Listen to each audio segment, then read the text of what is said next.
the door swung open before she could reach it from the other side.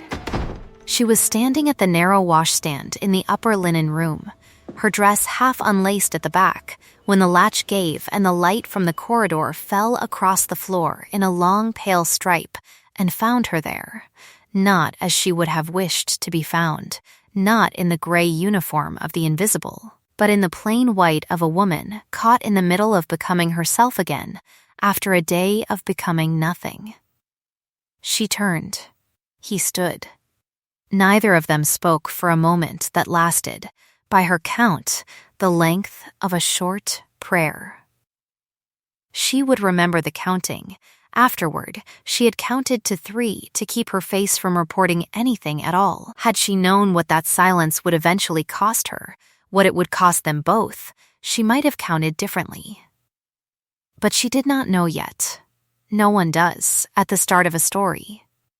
Her name was Constance Feary, and she was 26, and she had been invisible in this house for nearly 2 years by choice and by necessity. She was the second laundry maid in a house of 40 servants and 1 duke, and she was plain in the way that plainness is a studied discipline rather than an accident of feature.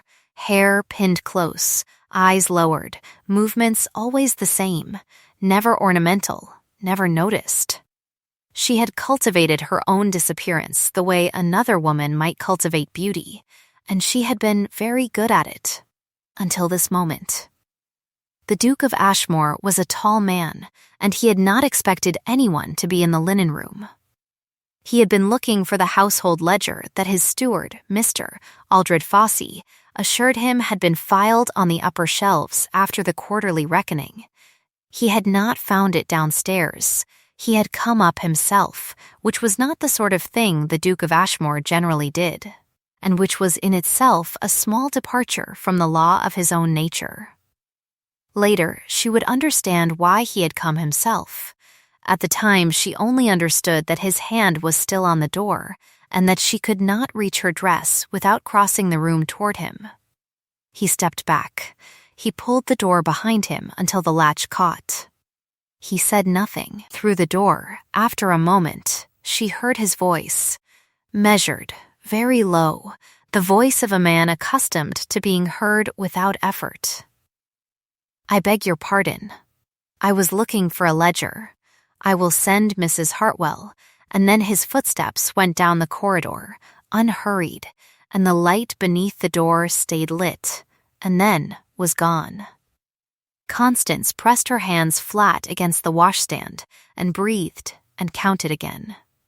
Her heart did not race the way hearts were supposed to do in accounts of such moments. It made one hard knock against her ribs, as though marking the occasion, and then resumed its ordinary business. This, she had learned, was the difference between women who survived and women who did not. The heart that marks and moves on. She did not yet know that in 43 days the house would be entailed, the estate sold, and every servant dismissed without reference if the heir to Ashmore did not sign the articles of settlement before the quarterly turning of the autumn term. She did not know that the quarterly ledger the Duke had come looking for had not been misfiled. She did not know a great deal on this August evening that pressed its heat through the window like a hand. She only knew that she had been seen, and that being seen was what she could least afford. She dressed. She went downstairs. She began again. The first time the Duke of Ashmore spoke to Constance Feary with intention was 4 days after the incident in the linen room, and it happened in the still room where she had been tasked with checking the inventory of preserved linens against Mrs. Hartwell's written records. Because Mrs. Hartwell had noted an inconsistency and could not find the discrepancy herself, and had handed the task to Constance with the particular relief of a woman handing off a headache. It was a morning task. The Duke did not conduct his household mornings in the still room. He came in without announcement, which she was beginning to understand was a property of his, not rudeness, but a kind of animal efficiency, the habit of a man who had spent years requiring no permission to be anywhere. He stopped when he saw her. She did not turn immediately, which was also a habit of hers, to grant the arriving person the choice of retreat before acknowledgement required a response. She was running her finger down a column of figures in Mrs. Hartwell's book, and she let her finger finish the column. "The discrepancy," he said, "is in the damask. 48 pieces recorded in October, 31 in July. 17 gone in 9 months. She turned then. He was standing with his arms at his sides, and he was holding nothing, and he looked as he always did at a distance, composed, gray-eyed, large in the way of a man who took up more room than his footprint, not from flesh, but from stillness. His hands, she noticed, were a working man's hands. That was the detail no one at market had ever prepared her for about the Duke of Ashmore. The rest of him was exactly as described. The hands were not. "I had arrived at the same figure," she said. A pause. He studied her the way she sometimes studied faces, not with the fast scan of interest, but with the slow patience of a man reading something that required care. "You have done this before." "Household accounts. My father kept the accounts of a small estate." She returned her eyes to the ledger. The before sat in the room like a piece of furniture. He did not press it. She had expected him to press it, because people with his authority usually did, filling silences with the casual weight of their own curiosity. He did not. 17 pieces of damask is not an honest error, he said. No, she drew a small circle around the October figure. It is a studied one. The October figures are very clean, too clean. Someone understood what the reconciliation looks for. A different quality of silence entered the room. She felt it more than she heard it. When she looked up, he was watching her with an expression she could not yet read. It was not quite surprise, and it was not quite caution, and it sat in the middle of his face like a door someone had stopped mid-opening. "Tell me," he said, "what else you have noticed." She did not yet know how dangerous that invitation would become. She did not yet know that she was standing in the same room as her own undoing and her own deliverance. She only knew that she was being asked a direct question by a direct man, and that she had spent 2 years keeping her answers small and safe, and that the answer to this particular question was not small and would not be safe, and that she was going to give it anyway. She gave it. It took 20 minutes. He stood and listened, and he did not interrupt, and when she was finished, there was a stillness in him that was different from his ordinary stillness. It had a quality of alertness to it, a struck-match quality, controlled and very close to something she did not have a name for yet. "You will need to remain where you are," he said finally, meaning in the house, meaning in her position, meaning invisible. "For now. You will not tell anyone what you have told me." "I am very good at remaining where I am," she said. Something happened in his face. It was not a smile. It was the ghost of one traveling through without stopping. His working hands were quite still at his sides. He left. She finished the inventory. The butler, Mr. Graves, who had been in service at Ashmore for 31 years and had the opinions of a man who has seen everything and improved upon it, told Constance that evening over the servants' supper that the Duke had ridden out unaccompanied for the first time in 4 months. Graves delivered this fact as though it were a remark about the weather. "He is not a man for exercise," Graves said, tearing his bread. "When he rides out alone, something is troubling him." "Many things must trouble a man in his position," Constance said. Graves looked at her over the bread. He had a face like a cliff, sheer, weathered, offering no handholds, and he had been watching her for 2 years with the steady, unsentimental regard of a man who does not yet know what category to file something in but suspects the category will matter. "Fewer things than you might imagine," he said. and more than anyone admits. He said nothing else. He finished his bread.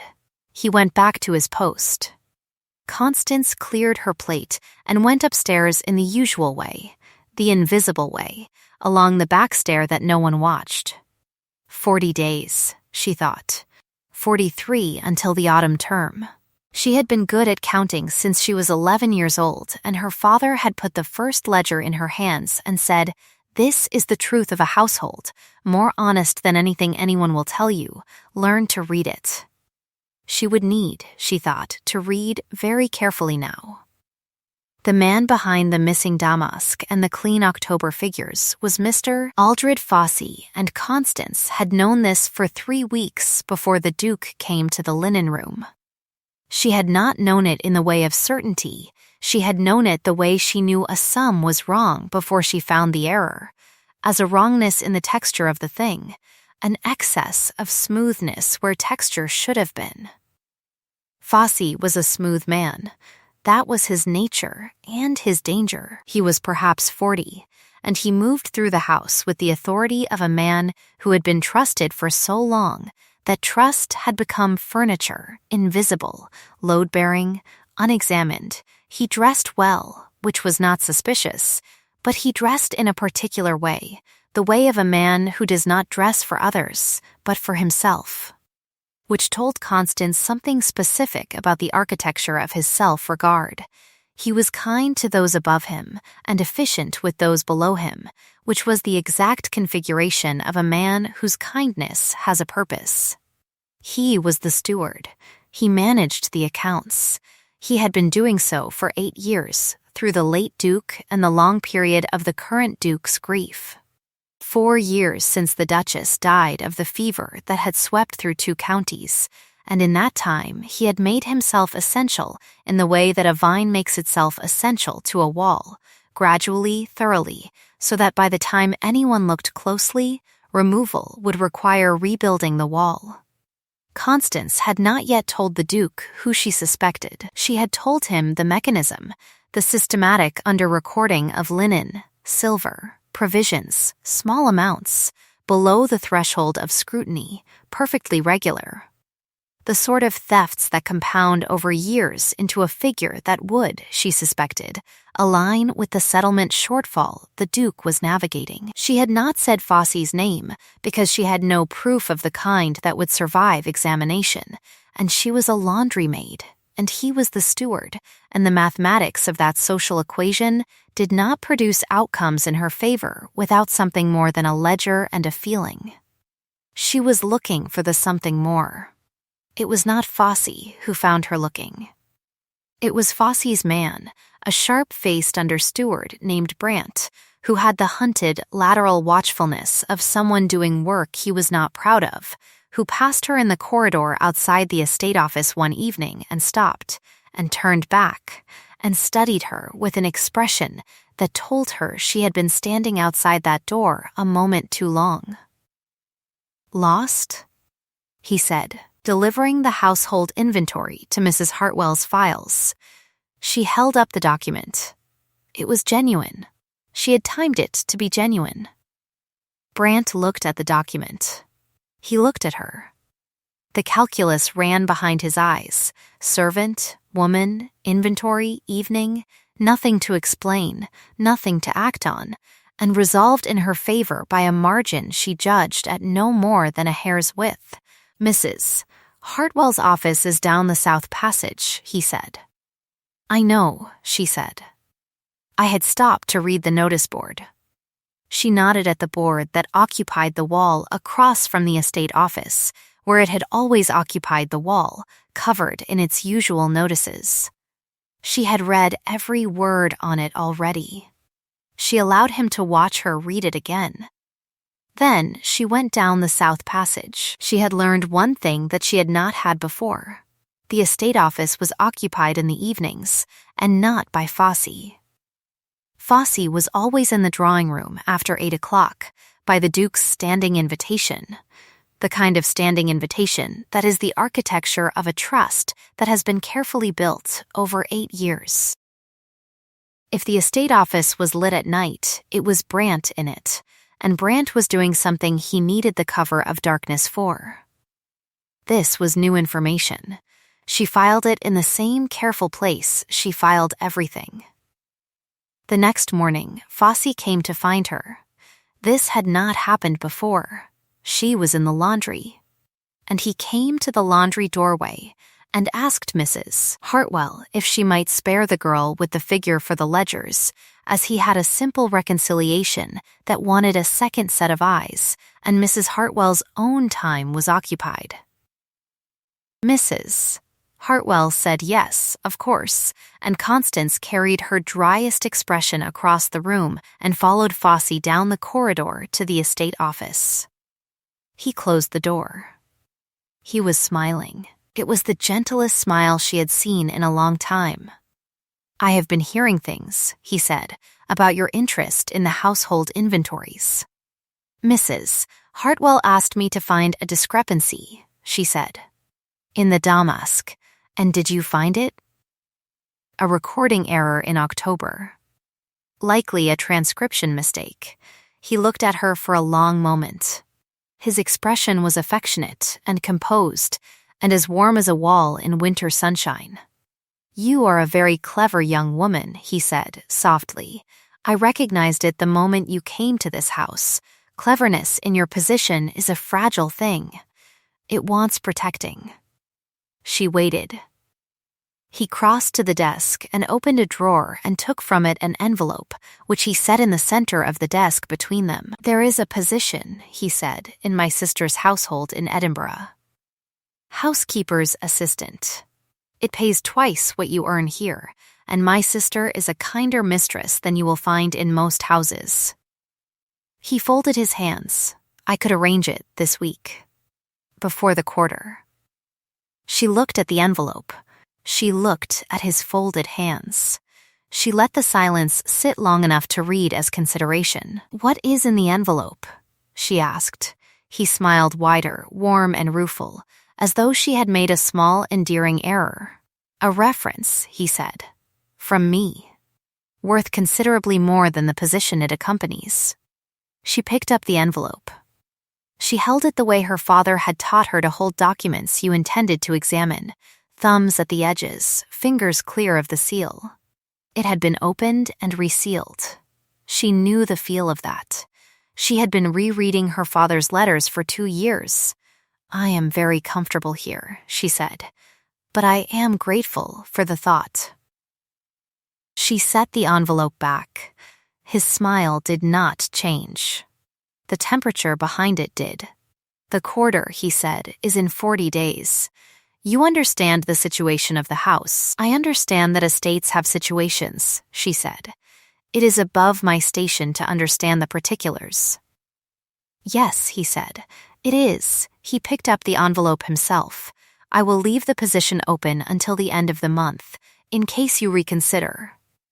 She went back to the laundry. Her hands were steady. She counted to 16 before she let herself feel anything at all, and what she felt, when she allowed it in, was not fear, but something cleaner.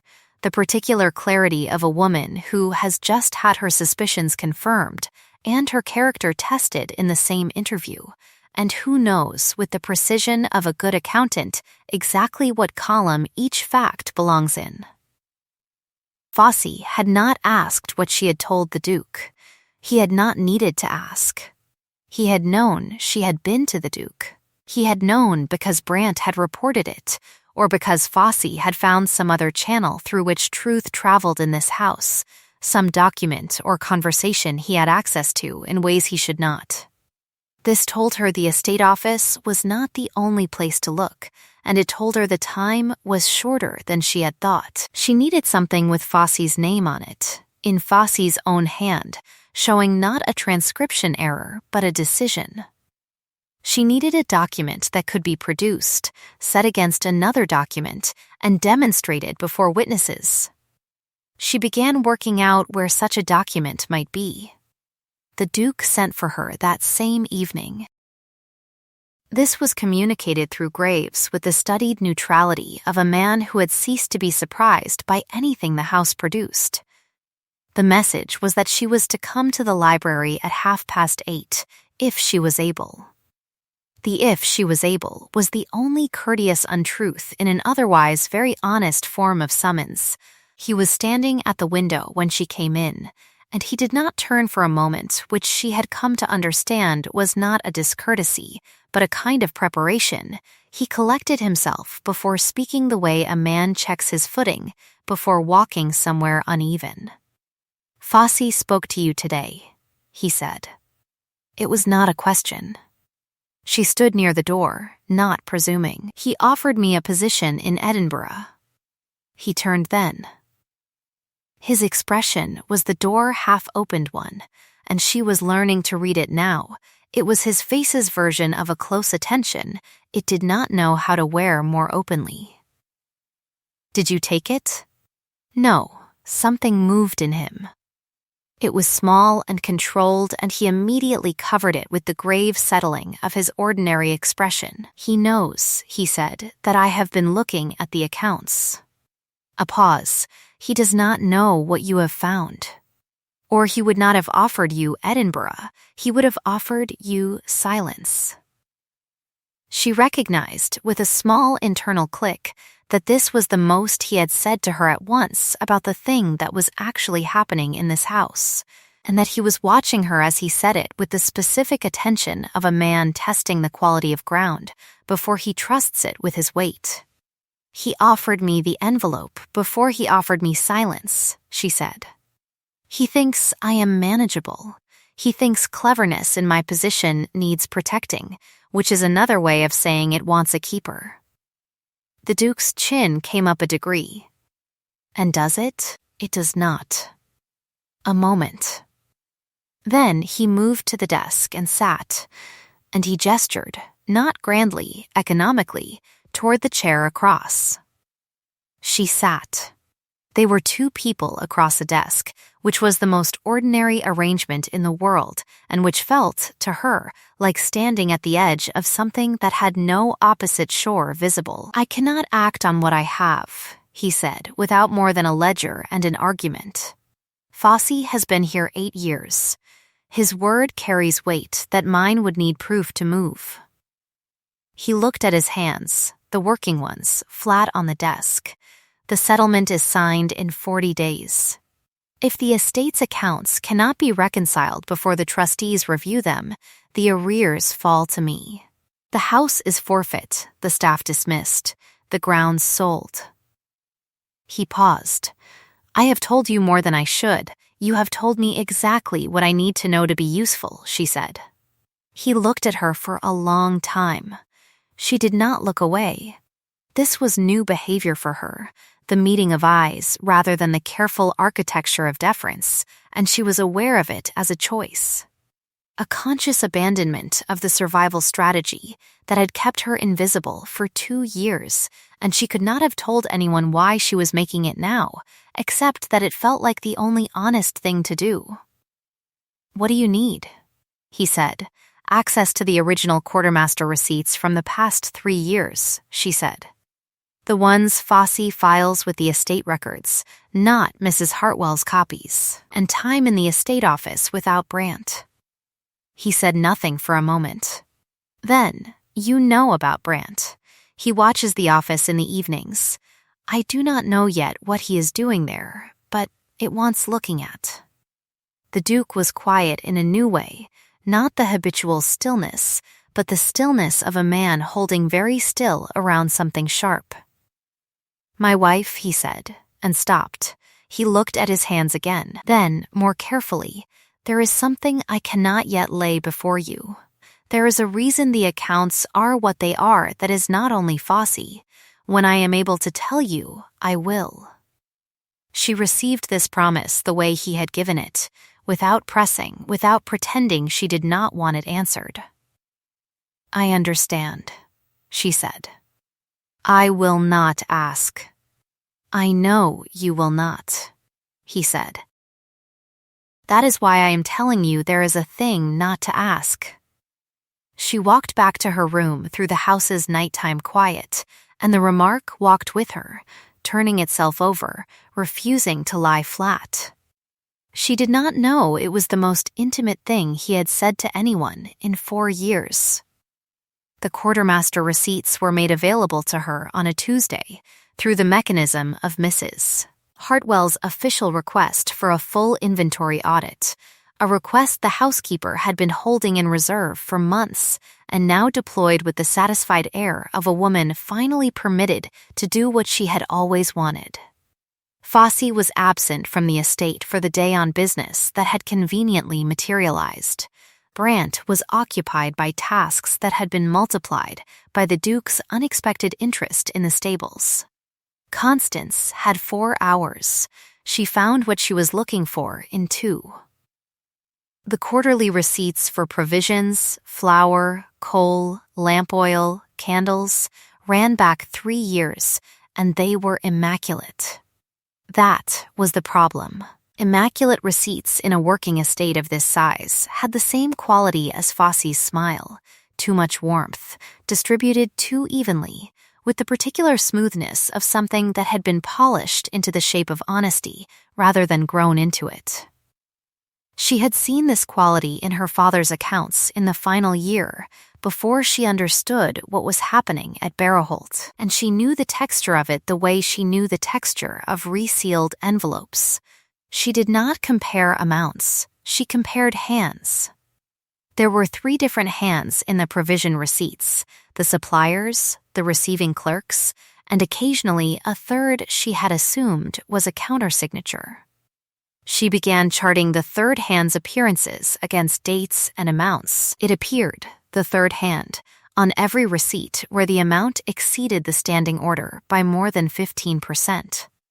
Always the same figure pattern, slightly heavier on the ascending strokes, a particular way of forming the 7, a capital T that opened wide and then narrowed, distinctive as a signature. She compared it to the quartermaster's copies of the household orders, signed by Fossey. The third hand was Fossey's hand.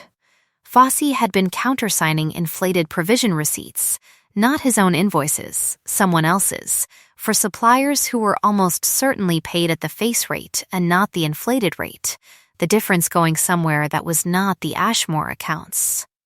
3 years of 15% inflations across provisions and coal and lamp oil, compounded quarterly, produced a figure she worked out in the margin of a piece of scrap paper and then held very still in front of, because it was almost exactly the figure of the settlement shortfall. This was the mechanism. Now she needed the proof that could be produced in the open. The receipts themselves were circumstantial. She needed a document in which Fossey had either authorized the payments at the inflated rate or received the difference. She needed the matching ledger, the one that balanced his private accounts against the house accounts. The ledger she needed, she was now nearly certain, was the one that had not been in the linen room, the one the Duke had gone looking for himself because Fossey had told him it was there. The one that was not, in fact, in the house at all, because Fossey kept it somewhere it could not be found. Or it was in the estate office, in the evenings, which was where Brant was. She sat with this for the full remaining hour, and then she set the receipts back in exact order, and left the estate office, and went to find Graves. She found him in the silver room, because Graves was always in the silver room on Tuesdays, which was a thing she had known for 2 years without having occasion to use. He looked at her over a candelabra with the cliff face expression and said nothing. "I need your help," she said. He set the candelabra down with great care. He picked up a cloth. He began polishing a fork. "I have been," he said, "waiting for someone to say that for 4 years." He polished. "What do you want?" She told him. She told him about the receipts, about Fossey's hand, about the third hand pattern, about the inflated provisions. She told him about Brant in the estate office at night. She told him about the settlement deadline. She did not tell him about the thing the Duke had said he could not yet lay before her, because she was a woman who kept the promises her silence had made. Graves polished 3 more forks in complete quiet. Then he set the cloth down and said, "The 3rd Tuesday of every month." Brant goes to the printers in the village. He collects a package. He has been doing this for 14 months. I did not know what the package contained. A pause. I have been waiting for someone who would know what to do with that information. She looked at him. He looked at her. Between them, the candelabra sat with its polished arms full of absent light. Next Tuesday, she said, is in 12 days. Yes, he said, it is. She went upstairs. She knocked at the library door. He said, come. She came in. I have found the mechanism, she said. I have not yet found the proof, but I think I know where the proof is, and I think I know how to bring it into the open. She folded her hands. I will need 12 days. He studied her face. She had found, over the course of the previous 2 weeks, that she no longer needed to look away from his face, and that this was not a problem for either of them, which was itself information she was filing carefully. He looked like a man standing in a wind that was pushing against him and choosing not to move. You will tell me the rest when you have it, he said. Yes, he looked at his hands. He looked up. Something crossed his face that was close to the ghost that had crossed it in the still room, closer this time, less ghostly. I told you, he said slowly, that there is something I cannot yet tell you. You did. I want. He stopped. He tried the sentence from a different angle. It wants saying before you have done everything you are about to do. Before the scales are settled. I want to say it before. His jaw moved. The gravity in his face was doing something she had not seen it do, which was opening, incrementally, toward a vulnerability he was clearly not accustomed to allowing public travel. I cannot say it yet. But I want it on record between us that there is a thing I intend to say. She was quiet for a moment. I have noted it, she said, in the record. The ghost became something else. It was not quite a smile, and it was not quite a laugh, and it sat in the corners of his eyes and the line of his mouth for a full 4 seconds, which was the longest she had seen it occupy him, and she found herself adding it to the list of things she was filing, very carefully. 12 days, he said. 12 days, she said. The days ran. Summer pressed against the windows, and the household moved in its ordinary patterns, and Fosse was courteous and smooth, and Brant watched the corridors with his lateral eyes, and Constance was invisible in the way she had always been invisible, and the Duke read his correspondence in the library in the mornings and said nothing out of place to anyone. And the only evidence that anything was happening at all was the quality of the silence that had established itself between certain people in certain rooms, a silence with a shape and a weight and a particular tidal quality that Mrs. Hartwell noticed and attributed to the approach of the quarterly accounts, and Graves noticed and said nothing about. And Fosse, she thought, was beginning to notice too. On the 9th day, she found the piece she had not known she was still missing.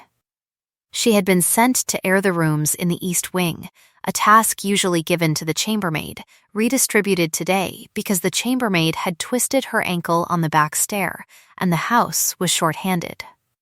She was in the late Duchess's sitting room, which had been closed since the death 4 years ago, and which smelled of dried lavender and old velvet, and something else that she could not name, but felt as an atmosphere. A room that had been loved and then left, which is a distinct quality a room develops that is different from a room that was never loved at all. On the writing desk was a small lacquered box, the kind that holds correspondence. She would not have opened it. She was not there to open things. She was there to open windows, which she did, and the air came in with the smell of the late summer garden, dry and heavy with something just beginning to turn. The box was already open. The latch was broken, not from now, from long ago, a small clean break in the brass, and the lid sat at an angle that showed the interior, and the interior was not empty. She did not touch it. She stood and looked.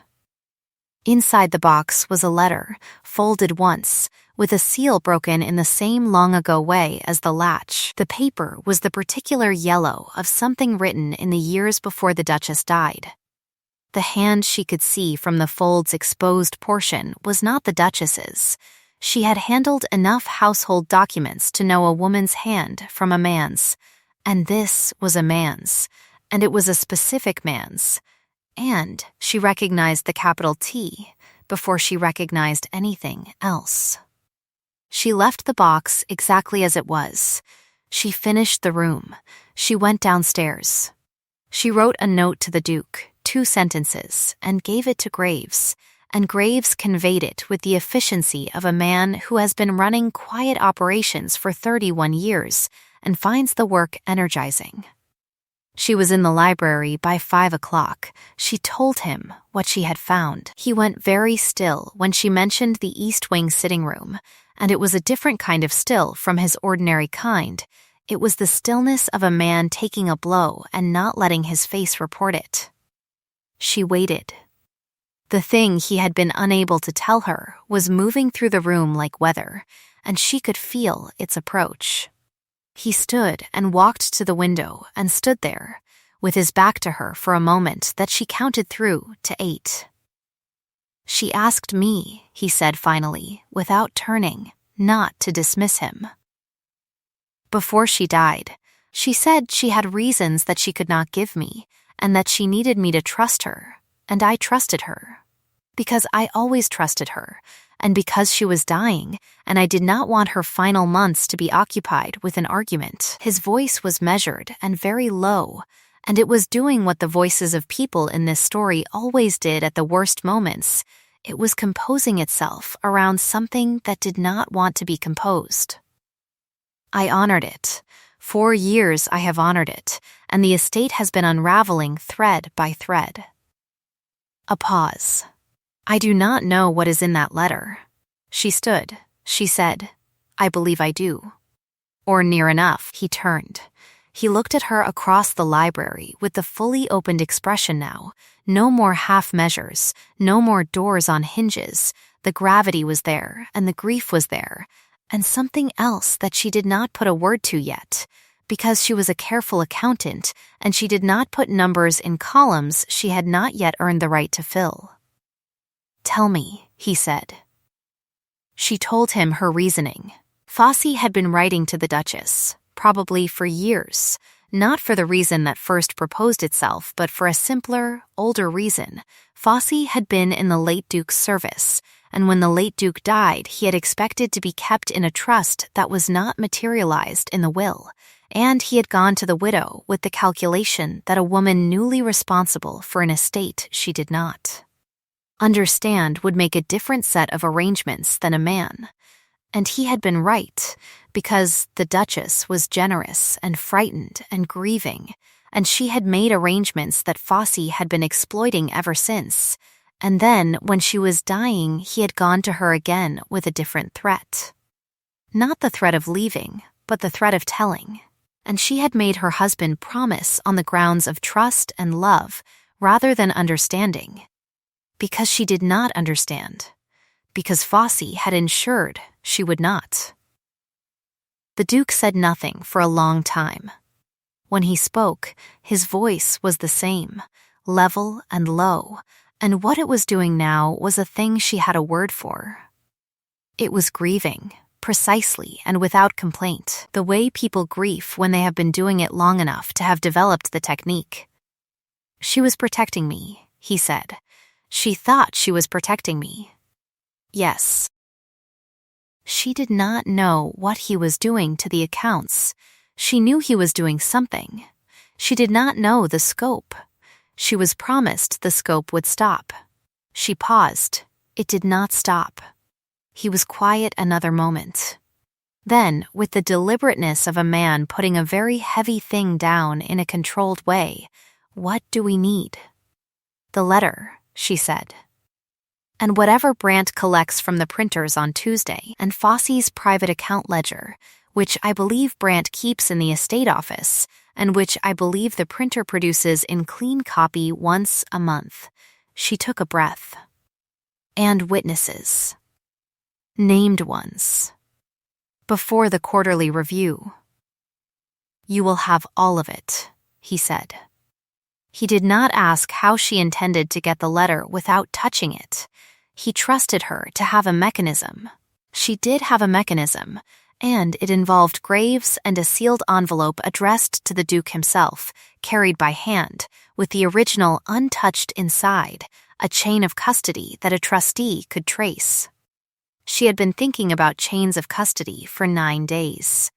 After, he said, and the word sat in the room with a weight she recognized.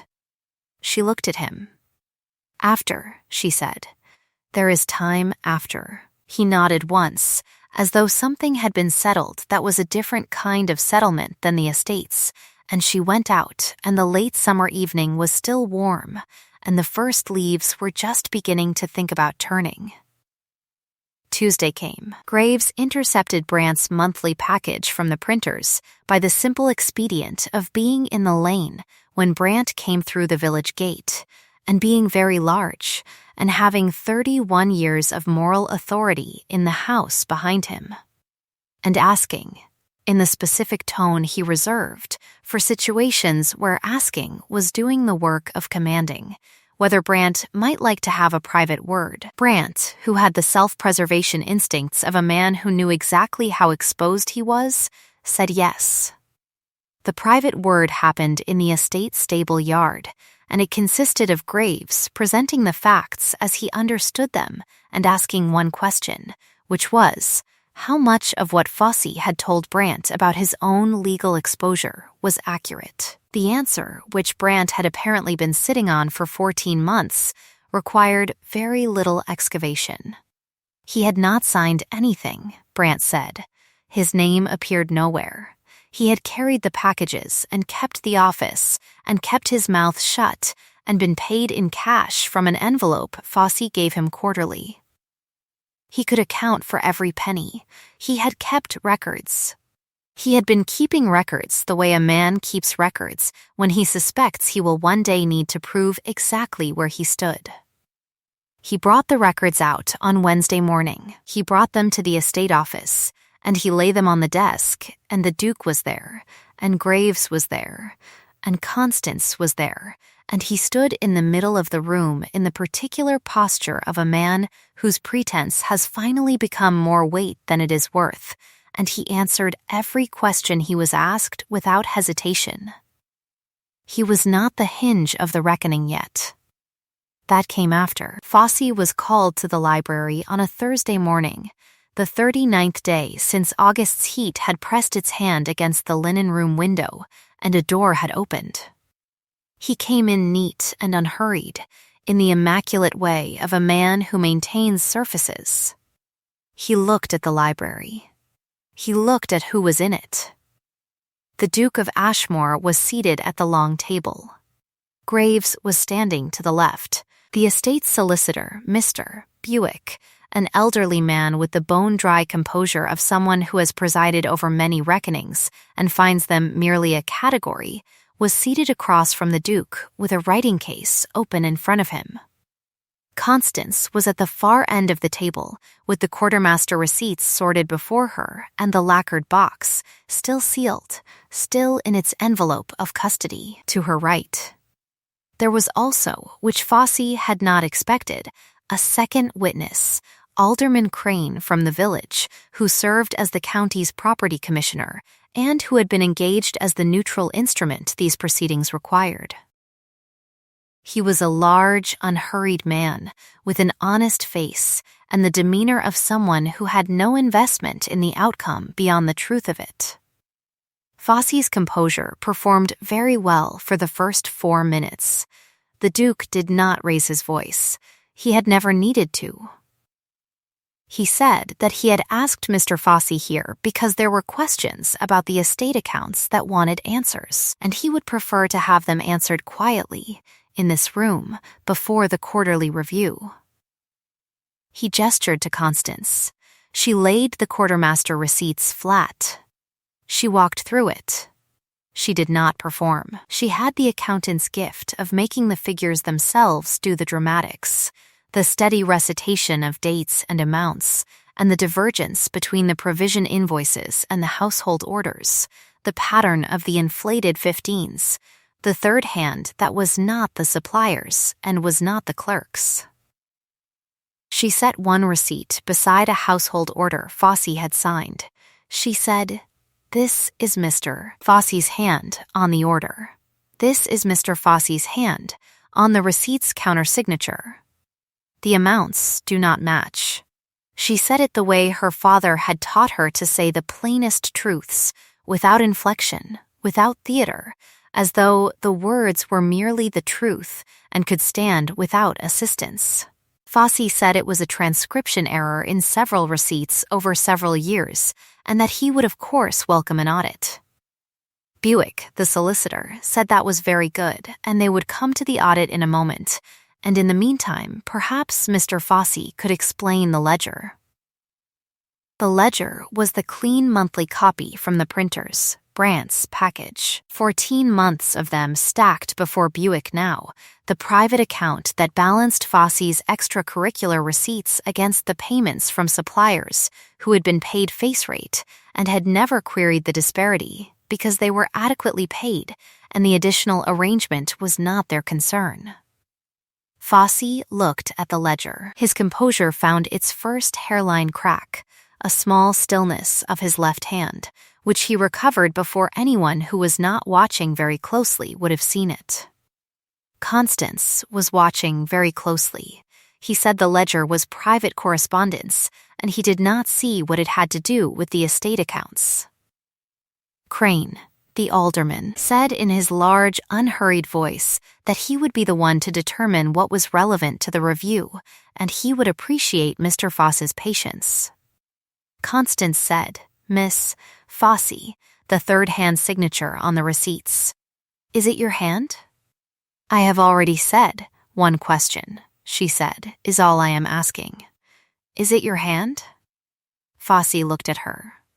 It was the first time he had truly looked at her in this room, and what she saw when he did, behind the courtesy, behind the warmth, behind the long-practiced immaculate surface, was a man who had spent 8 years constructing a version of events that depended entirely on no one asking the right question at the right moment, and who understood. With the complete comprehension of a talented person recognizing a more talented person, that she had just asked it. "It might be," he said. His voice was still gentle. It was always still gentle. "I countersigned many documents in my tenure. Before witnesses," she said, "is the answer yes or no?" A silence. Crane said, "Mr. Fosse, the question was direct." Brandt, who had been standing near the door in the posture of a man who has made a decision and intends to hold it, said, in the flat voice of someone finally putting down a weight he has been carrying too long, "It's his hand. I can show you where the originals are kept, the ones with the actual supplier amounts. He has them in the carriage house, behind the coal, in a blue tin." The room was very quiet after this. A bird outside the window continued its business. The morning light moved on the floor. Fosse sat down. It was not a collapse. It was the slow, deliberate lowering of someone who understands that the effort of remaining upright has been made unnecessary. He put his hands flat on the table. His face, for a moment, was not the face he wore in the house. It was an older face, and it was tired, and there was in it, unmistakably, something that was not calculation at all, a grief that was genuine, a long private hunger for the second place to have become the first, for years of careful service to have been sufficient, for the arithmetic to have come out differently. She had known it was in him somewhere. She had been waiting for the moment when the performance no longer had the energy for it. "Aldred," the Duke said. It was the first time she had heard him use the given name, and he said it the way you say the name of someone you have grieved twice, once when you lost them, and once when you understood who they actually were. The tin. Let us have it." Graves went for the tin. The tin was brought.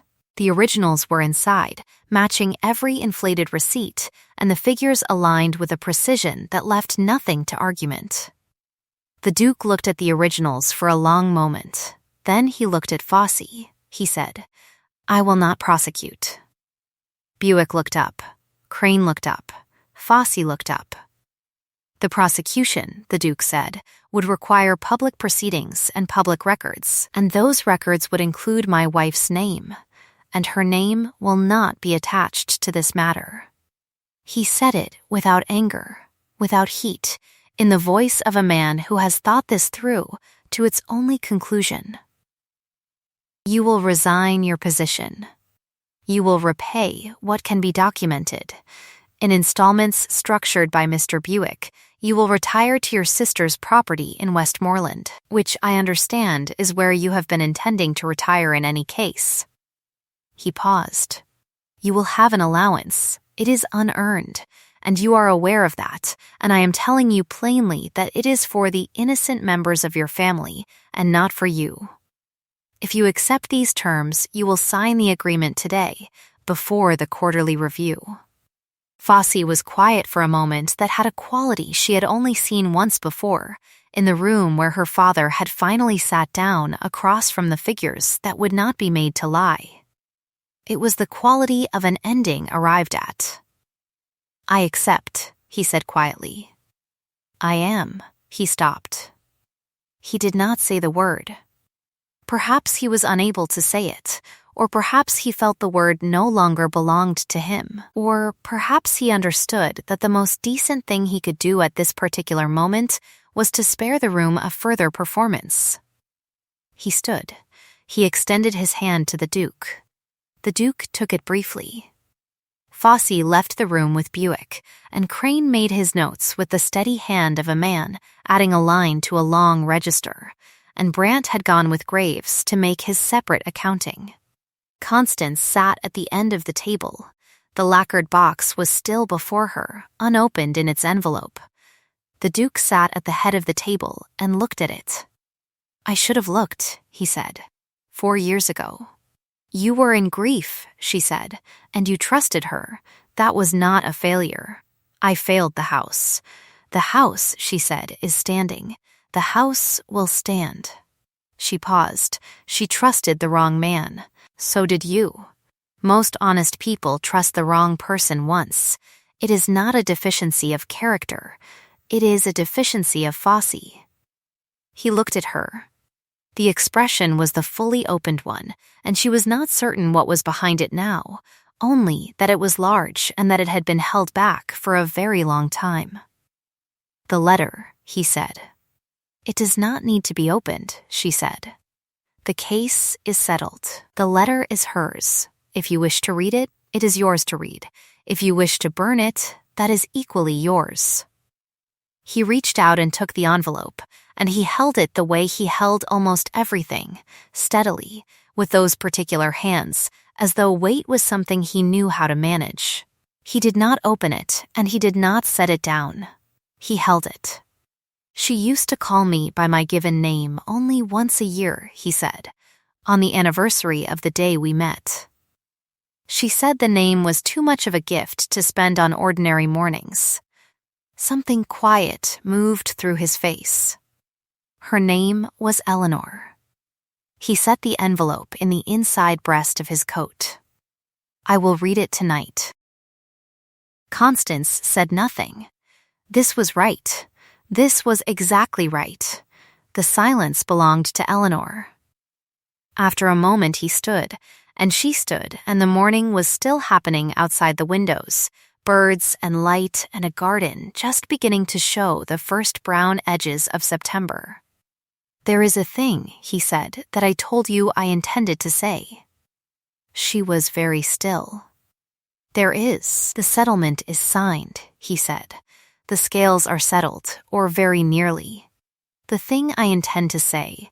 He crossed the room, not quickly, with the deliberate step of a man who has decided where to put his weight, and he stopped at a distance that was close, and was not presuming, and was the distance of someone asking permission by the manner of their stopping, rather than by any word. I have spent 4 years concluding that love at second hand, the memory of it, was adequate, that I did not require it in the original. He looked at his hands, the working ones, and then at her face. I was wrong in the arithmetic. She looked at him.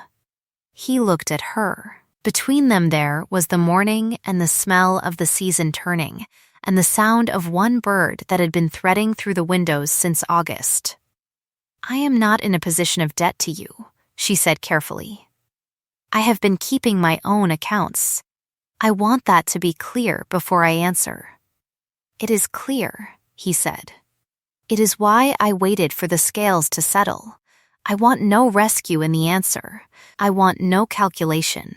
I want, the word cost him something, and he paid it without flinching. I want your company, because you are the finest mind in this house and the most honest person I have stood in a room with in 4 years, and because you held my household together when it was coming apart, and because I notice every time you leave a room. A pause. If the answer is no, I will understand the arithmetic, but I am asking it to be yes. She took a breath. She let it out. She thought of what she had said to him in the still room weeks ago, the first real sentence she had spoken to him as herself, rather than as the invisible girl. It does not want a keeper. It does not want a keeper, she said, but it has sometimes wanted. She found the word with some care, the way she found everything, precisely and without show. A equal.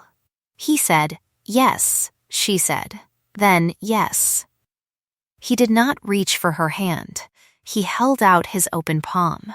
She put her hand in it, and his working fingers closed, and they stood in the morning with the birds still singing, and it was the quietest possible version of a thing that had been building since August, which was exactly the right version for both of them. They were married on a Tuesday at the end of October, at the village church in the morning. The ceremony was short, and the church was full of household and village, and Graves in the front pew. Wept with a thoroughness that he had clearly been preparing for some time and which he did not attempt to conceal, and Mrs. Hartwell, seated beside him, handed him a second handkerchief with the expression of a woman who had anticipated the quantity and come prepared. The redeemable rival, if there was one, that cold, polished function in this house, had been served by Fossey himself. And Fossey was in Westmoreland, and the story had come to his agents through Buick at the Autumn Review, with the word that his repayment schedule would be honored and his allowance maintained, and the letter from Buick had been dry and without judgment, which was the closest thing to kindness the situation had permitted. By the following spring, Buick reported, Fossey had engaged in his sister's small estate management and was doing it well. There was, in this report, something that she read as genuine, a man who had finally found the room that was actually his size and was inhabiting it without the ache of the larger rooms that had never been his to keep. Brant, for his honest record-keeping and his eventual courage, was given a solid letter and a position at the county magistrate's office, where his particular skills found a use that pointed in a better direction. He sent a note at Christmas that said only thank you, in handwriting that was still lateral and quick and entirely his own. Mrs. Hartwell received, for the new year, a significant increase in her housekeeping budget and the title of head of household, which she had effectively been for a decade, and which it had cost nothing to acknowledge and meant a great deal. Graves was given, on the anniversary of nothing in particular, a case of wine that the Duke selected himself, which Graves received with an expression of deep suspicion that gradually, over the following evening, converted to deep satisfaction. The alderman, Mr. Crane, was invited to dinner in the spring and was a very good guest. The lacquered box was given a permanent home on the mantelpiece of the East Wing sitting room. Eleanor's sitting room was aired in the new style, the windows open to the spring, and it became the room where Constance kept her own accounts, a choice she made because it felt like the right inheritance, and because the room had been a room that had been loved and left. And it was time to love it again. Constance's father had been, before his estate's ruin, the most accurate man with figures that the county had produced, and it was his ledger reading that had given her the gift, that had given her everything. The wrong done to him, a debt falsified, a reputation spent to cover a neighbor's error, was the kind of wrong that cannot be wholly repaired, but it was acknowledged, formally, before a recorder, in the county record, and his name was set beside the correction in the archive of the shire. It was not his life back. It was the truth, which was the most honest thing she had to offer him.